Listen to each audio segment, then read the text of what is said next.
Welcome to the Purpose and Profit Club podcast for nonprofit leaders, mission-driven creatives, and social entrepreneurs. Get ready to stop dreaming and start doing. Here, ideas become action. We prioritize purpose and profit. You ready? Let's go. So Facebook recently came out with a major update that is freaking out a lot of nonprofits. We're going to dig into that update today, if you need to be worried about it, what changes you need to make, and how I'm advising my clients to handle the changes. So you probably got the alert for your nonprofit's Facebook page that basically says something to the effect of, beginning October 31st of 2023, they are partnering with the PayPal Giving Fund. Okay, so no more Network for Good for Facebook fundraisers. So that payment processor is now the PayPal Giving Fund. And this is a change that they've been making. This is in motion. This isn't something that you can negotiate or anything like that. Okay, so that's the first piece. The second piece is that Meta, Facebook, is no longer covering donation fees. All donations will now incur a payment processing fee. That fee is 1.99% plus 49 cents per transaction. So that's what I'm looking at, that announcement right here. So a lot of nonprofits, particularly those that are in the small to mid-size, got this message and were kind of freaking out or totally freaking out. And I get it and I don't get it. I get it because change in general freaks us out, right? You kind of got this well-oiled machine, and then Facebook, it feels like, is throwing you a massive curveball, and year end is approaching. It's upon us. And this is happening before year end. So it's not like you can, punt and wait until next year. So for those of you that are either concerned, worried, or I had a lot of people say, Facebook fundraising is our most valuable, most reliable, most sustainable source of revenue. In so many words, we rely on this to be funded, right?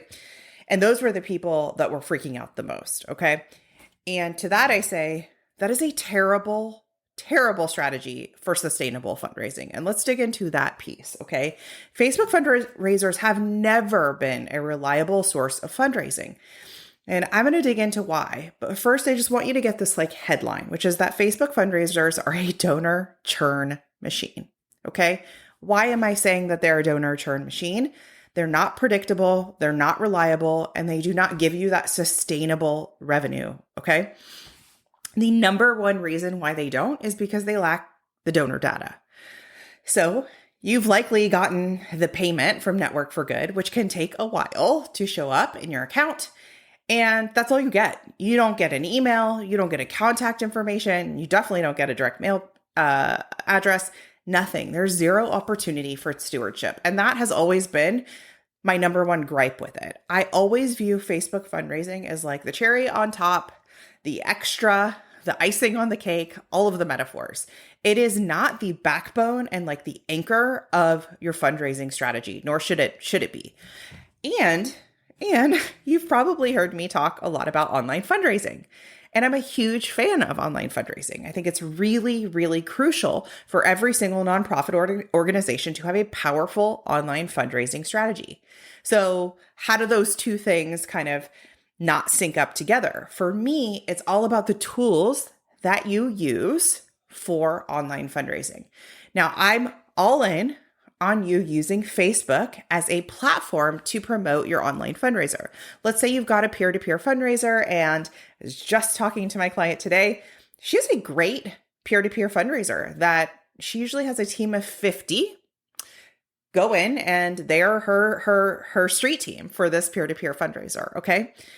So ideally, those teams of 50, teams of 10, whoever those peer-to-peers are, they're using a donation tool that is taking the donors off-site very seamlessly in one click to make the donation, okay? The reason why we want to see that is because when they do that and they see the beautiful landing page that your organization has set up, it's optimized for conversions, you get the donor data. You get an opportunity to thank the donor. I mean, forget donor data from the sense of like, we need the donor data. We also need it to be able to thank the donor. So that's the first piece is let's use a donation tool. And there's so many different ones out there. If you have a question about which tool, I have two favorites. Send me a message and I will link to you my two favorites, or go to the tools page on my website, splendidatl.com/tools. And there are some favorites there. Okay. I feel like I've tried them all and there are some outstanding ones. That's the first piece. Okay. So we want to take them off site.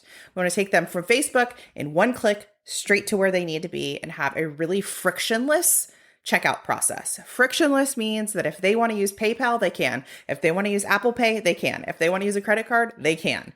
Frictionless. Okay. So there's there's so many out there. I will link you to my favorite two. Just send me a message. That's the first piece. The second piece, we want the donor data. We want to be able to thank them. We all want to be able to nurture and steward them. I just taught an email welcome series workshop, and that is all about that process, right? We don't want these donors to be one and done donors. The average donor who makes a gift one time and stays to make a gift a second time is just 20%. That means 8 out of 10 donors make a gift once and then they're out. Well, one of the reasons why they're out is because they're making it on a platform like Facebook where they're giving you zero opportunity to nurture them, to say, hey, this is what we're up to. Come hang out. The next thing that people were absolutely freaking out about was the processing charge. And most organizations that were freaking out about the processing charge were smaller organizations. And they're thinking, we need every dollar possible. And I hear you. You need every dollar possible. But when you're thinking with that limited of a purview, that limited of a view forward, it literally keeps you, if you've ever tried walking in a straight line, okay, picture this. You're walking on a balance beam and you're looking down at your toes, one foot in front of the other, one toe in front of the other. That's actually a recipe for falling off the balance beam. Did you know this? I learned this many years ago. You actually want to look ahead of you, right? You want to look a couple steps ahead of you. You want to look at the line ahead of you. And that's really the cost of doing business online. So do I want you to spend 10% on donation processing fees? Of course not. But a few percentage points so that people are able to have a frictionless donation experience online. People who, like me, or like my neighbor, or like my friend across the world, would otherwise just make no donation because they don't have their credit card memorized. They don't know the login instructions. It's not at the ready, right? The ease of making that donation is why people so often donate. When we make it too hard for them and we ask for too much information, right? Like, you want me to write you a check. I had a vendor recently say, you can pay me two different ways. You can mail me a check, or you can pay through an online app that I didn't have an account with. And I thought to myself, no. This is no good. This is not going to work. Right? Do you want me to pay you? Amazing.